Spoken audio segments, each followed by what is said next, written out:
मध्य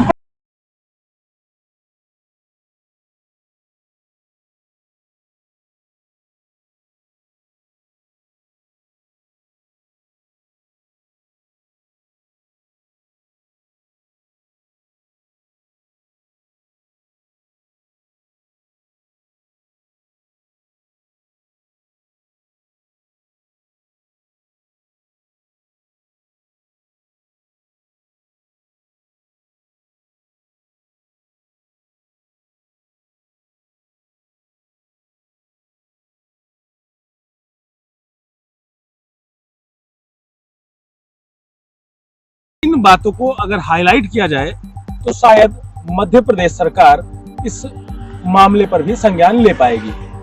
जी हाँ, हम इंदौर से उज्जैन की यात्रा कर रहे थे और उज्जैन से ही इंदौर वापस जाने के लिए कुछ लोग यहाँ पर हमें खड़े दिखाई दिए, जबकि उज्जैन धार्मिक तीर्थ नगरी में आता है और बाबा महाकाल यहाँ पर साक्षात अपने भक्तों को दर्शन देने के लिए उपस्थित रहते हैं। लेकिन फिर भी यहाँ पर कोई ऐसा पर्याप्त साधन की व्यवस्था नहीं है जिससे कोई यात्री शहर से अपने आवागमन को सुचारू कर सके। एकमात्र उपाय है होटल की शरण लेना।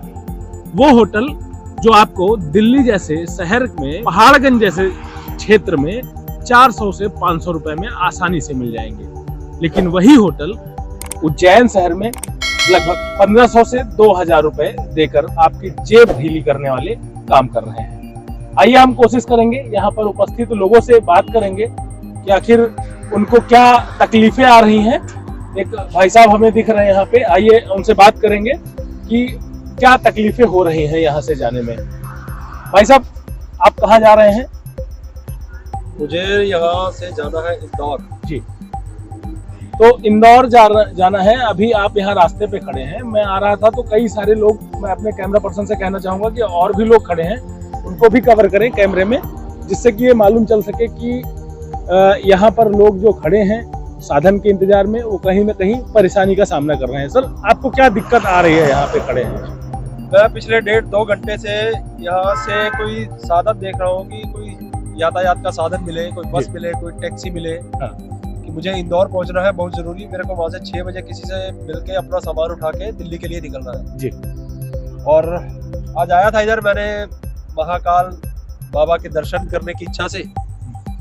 दर्शन तो नहीं हो पाए, आज उनकी कृपा नहीं रही, तो फिर अब रात को रुकने की व्यवस्था के नाम पर अव्यवस्था दिखी है मुझे सारी वहां पर, और फिर वहां रहना मैंने उचित भी नहीं समझा, क्योंकि होटल भी कोई ढंग के दिख नहीं रहे थे।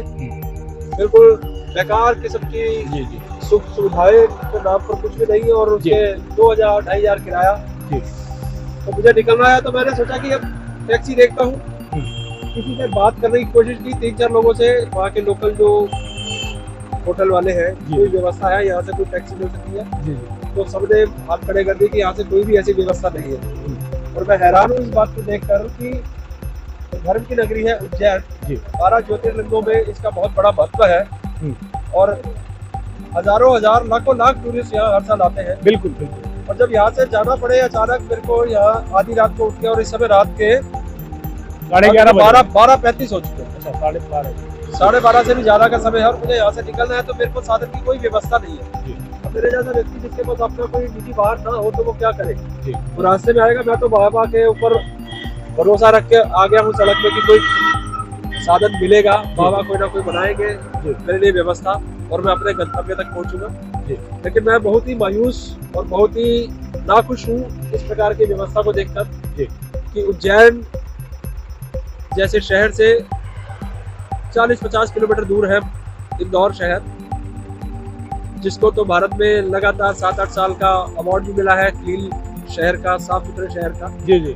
और उसके नगर निगम का स्टॉक एक्सचेंज में भी लिस्टेड है वो जी। यहाँ से 50 किलोमीटर की दूरी पर मेरे को कोई व्यवस्था नहीं मिल रही, कोई साधन नहीं मिल रहा, कोई यातायात का साधन नहीं मुहैया हो रहा जाने के लिए। और मेरा जहन तो ये सोच रहा है कि ऐसा क्या है कि कोई रात को साधन नहीं है, कोई टैक्सी नहीं है, क्यों नहीं है जी। तो शायद मुझे लगा कि ऐसा तो नहीं है कहीं कि यहाँ की होटल इंडस्ट्री ने कुछ ऐसा अव्यवस्था बना दी हो व्यवस्था के नाम पर, फिर क्या आपको कोई टूरिस्ट यहाँ से जा ही ना पाए। रेट के सर क्या डिमांड किए जा रहे थे, क्योंकि आप होटल इंडस्ट्री पर एक सवालिया प्रश्न चिन्ह खड़ा कर रहे हैं, तो मैं जानना चाहूंगा, हम अपने दर्शकों को भी बताना चाहेंगे कि आखिर क्या आपसे प्राइस ऑफर किया जा रहा था आपके रुकने के लिए होटल 3-4 होटल से मेरे को जो थोड़े ठीक लगे कि मैं वहाँ रुकता हूँ, तो कमरा ही नहीं मिला। फिर कुछ दूसरे होटल में देखे तो 2000-2500 का किराया, और मैंने कहा मुझे सुबह 5 बजे 6 बजे निकल जाना है, कहते किराया तो इतना ही लगेगा जी। मतलब मैंने कहा यार 5-6 घंटे के लिए मेरे को एक बेड चाहिए जी, तो मेरे को उसके लिए आप दे दो 500-700 रुपए, चलो मैक्सिमम 1000 रुपए दे दूंगा, तो हाथ खड़े कर दिए। तो इसलिए मैंने मायूस होकर यहाँ से वापस जाने का फैसला किया कि मैं नहीं रुकूंगा, और ये धर्म की नगरी में अधर्म की व्यवस्था, मेरा मन बहुत खिन्न है इस सारी चीजों को देखकर। तो अभी आपके जो आवागमन में असुविधा हो रही है, तो उसे लेकर आप सरकार से क्या अपनी मांग करना चाहेंगे? चैनल के माध्यम से आप सरकार से क्या कहना चाहेंगे? अभी 4-5 दिन पहले हमारे पूरे भारत में एक उत्सव का माहौल था जी, 22 जनवरी को, और मीडिया में और बहुत सारे लोगों द्वारा ये भी कहा गया कि रामलला की मूर्ति स्थापित हो गई, अब राम राज्य आ गया। जी बिल्कुल। क्या यही राम राज्य है? जी। और यहाँ भी भाजपा की सरकार है जो अपने आप को बड़ी हिंदुत्व की प्रगाढ़ और बहुत ठेकेदार मानती है कि हिंदुत्व को प्रचार प्रसार करने वाले, दोबारा पुनः स्थापित करने वाले ही वही है, और भाजपा की ही सरकार है यहाँ पर जी, और कई वर्षों से लगातार है। 10 वर्ष से जब ज्यादा का कार्यकाल रहा मामा जी का जी, अब तो मोहन जी आ गए जी, राम राज्य आ गया, राम जी के शासनकाल में मोहन जी आए हैं। तो ये एक ऐसी व्यवस्था है कि यहाँ से रात बेरात अगर किसी को जाना पड़ जाए तो कोई साधन नहीं है। तो ये संगठित अव्यवस्था लग रही है मुझे, और ये सोच समझ के बनाई गई व्यवस्था लग रही है मुझे। अयोध्या में अभी 22 तारीख को प्राण प्रतिष्ठा का एक महापर्व देश ने मनाया, तो उस समय तो उत्तर प्रदेश सरकार ने लगभग 1500 बसों की व्यवस्था की थी, ट्रेनों को अतिरिक्त तौर पर संचालित कराया गया कि वहां पर सैलानी आसानी से पहुंच सके, भक्त आसानी से पहुंच सके। उज्जैन, चूंकि भारत के देश विदेश से ही यहाँ पर सैलानी आते हैं उज्जैन जैसे शहर में, और यहाँ पर ये अव्यवस्था होना, तो मध्य प्रदेश के मुख्यमंत्री जी से आप क्या 2 शब्दों में अपनी बात बताएं कि क्या कहना चाहेंगे? संयोगवश आप देखिए ये जो बस स्टैंड है यहाँ पर डॉक्टर मोहन यादव विधायक लिखा हुआ है इसके ऊपर, यानी ये डॉक्टर मोहन यादव पिछली सरकार में भी थे।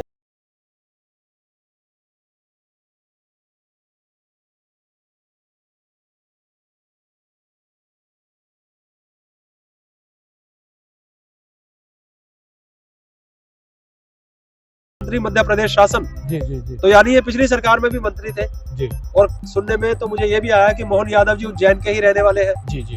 तो रात में रात कोई आ तो जाए जी जी, लेकिन यहाँ से जाना पड़े तो जा क्यों नहीं सकता? जी जी। ये अव्यवस्था क्यों है मोहन जी? या मेरी आपसे विनम्र प्रार्थना है कि यह इम्प्रेशन आपका खराब होगा, आपकी अव्यवस्थाओं को वैश्विक स्तर पे लेके जाएगा। ये जी, आने का साधन तो है, जी जी, जाने का क्यों नहीं है?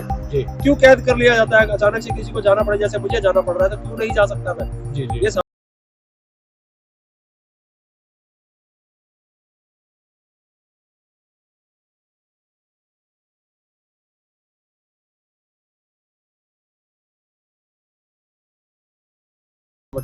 चलिए मेरी तो अगाध श्रद्धा है कि बाबा मुझे ले जाएंगे। मैं आपकी यात्रा की मंगलमय कामना करता हूँ, आपकी यात्रा मंगलमय होगी।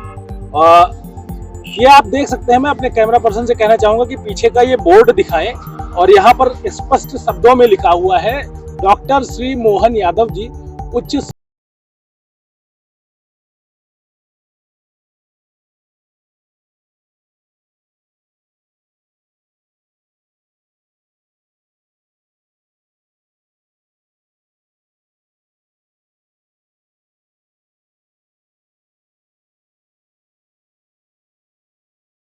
उज्जैन में ये होटल माफियागिरी, या फिर यूं कहें कि होटल का ये ऐसा स्कैम कहीं ना कहीं सैलानियों को परेशान कर रहा है।